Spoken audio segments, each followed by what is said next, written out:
सभी भैया बहनों को सुप्रभात। आज यूनिट नंबर 8 डी ब्लॉक एवं एफ ब्लॉक के तत्व पढ़ेंगे हम।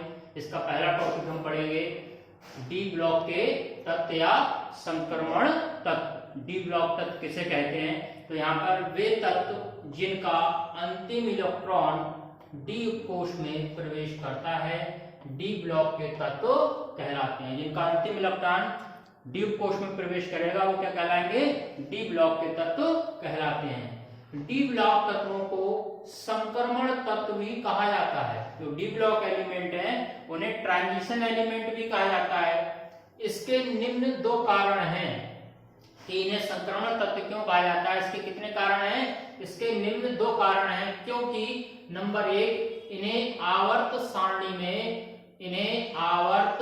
सारणी में एस ब्लॉक और पी ब्लॉक के बीच में रखा गया है। इन्हें आवर्त सारणी में कहा रखा गया है? एस ब्लॉक और पी ब्लॉक के बीच में रखा गया है। और दूसरा कारण है इनकी मूल तथा सामान्य ऑक्सीकरण अवस्था में N-1 डी कक्षक आंशिक रूप से भरे होते हैं।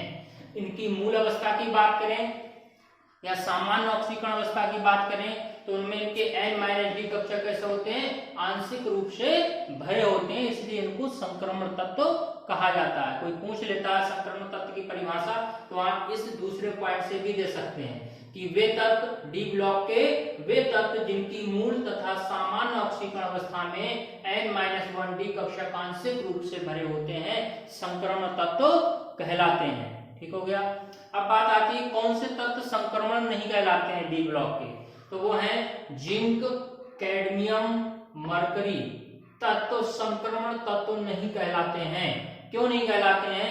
क्योंकि इनकी मूल और सामान्य ऑक्सीकरण अवस्था में N-1 डी कक्षक पूर्ण भरे होते हैं। तो इन तत्वों की जो N-1 डी कक्षक है वो पूर्ण भरी होने के कारण इनको हम संक्रमण तत्व की श्रेणी में नहीं लेंगे। बहुत ही महत्वपूर्ण प्रश्न बोर्ड एग्जाम के द्वारा पूछा जा सकता है 1 नंबर से लेकर 3 नंबर तक। जैसे मैंने यहाँ पे नोट में लिखा भी है डी ब्लॉक तत्व किसे कहते हैं। अगर आता है तो आप पहले पॉइंट को लिख देंगे तो उसमें आपकी परिभाषा बन जाएगी।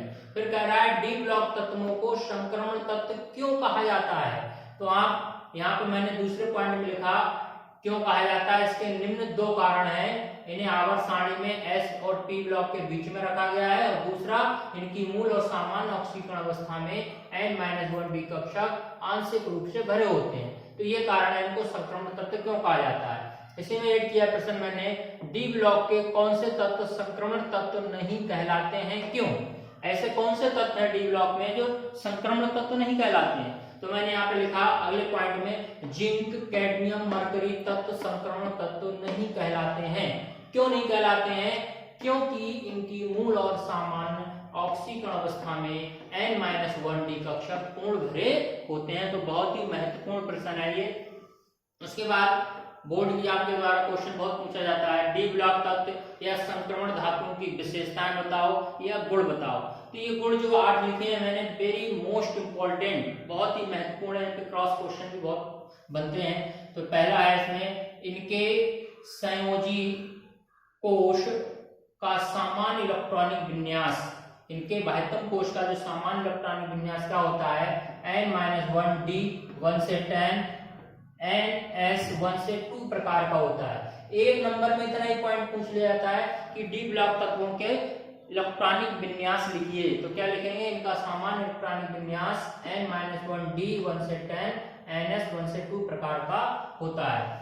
दूसरा पॉइंट बहुत ही इंपॉर्टेंट है। सभी पॉइंट रिक्त डी कक्षक होने के कारण इनमें क्या है? N- डी कक्षक क्या होते हैं? आंशिक रूप से, तो उनमें रिक्त डी कक्षक होते हैं। तो रिक्त डी कक्षक होने के कारण ये संकुल यौगिक बनाते हैं। इनमें संकुल कॉम्प्लेक्स कंपाउंड जो हम आगे चैप्टर पढ़ेंगे इनऑर्गेनिक केमिस्ट्री का यूनिट नंबर 9 उसमें हम पढ़ेंगे इनको विस्तार पूर्वक। जैसे मैंने एक उदाहरण दिया K4FeCl का होल 6, ये संकुल यौगिक है।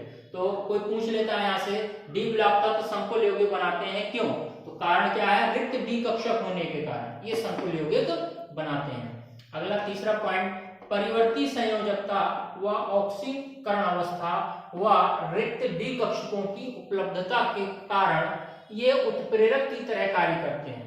बहुत क्वेश्चन पूछा जाता है कि संक्रमण धातु में या डी ब्लॉक के तत्व उत्प्रेरक की तरह कार्य करते हैं। क्यों करते हैं? तो यहाँ पर मैंने आपको बताया क्यों करते हैं। इसके पॉइंट लिखे, परिवर्ती संयुक्ता दर्शाते हैं, ऑक्सीजन अवस्था परिवर्ती दर्शाते हैं और इनमें रिक्त डी कक्षक की उपलब्धता के कारण ये उत्प्रेरक की तरह कार्य करते हैं। अगले पॉइंट पर मैंने लिया यहाँ पर, इनके अधिकांश यौगिक व आयन रंगीन होते हैं। कोई पूछता है क्यों होते हैं, तो क्यों होते हैं? क्योंकि इनके डी उपकोष के आयुर्मित इलेक्ट्रॉन दृश्य प्रकाश के एक निश्चित भाग को अवशोषित करके निम्न ऊर्जा स्तर से उच्च ऊर्जा स्तर में चले जाते हैं, जबकि शेष प्रकाश परावर्तित करते हैं, जिसके कारण ये रंगीन दिखाई देते हैं। कि दृश्य प्रकाश का कुछ भाग इन्होंने अवशोषित किया और निम्न ऊर्जा स्तर से उच्च ऊर्जा स्तर में चले जाते हैं, और जबकि शेष प्रकाश को क्या कर देते हैं, ये परावर्तित कर देते हैं। वास्तव में इनका जो कलर होता है, जिस प्रकाश के रंग को ये परिवर्तित करेंगे उसी रंग के फिर दिखाई देते हैं।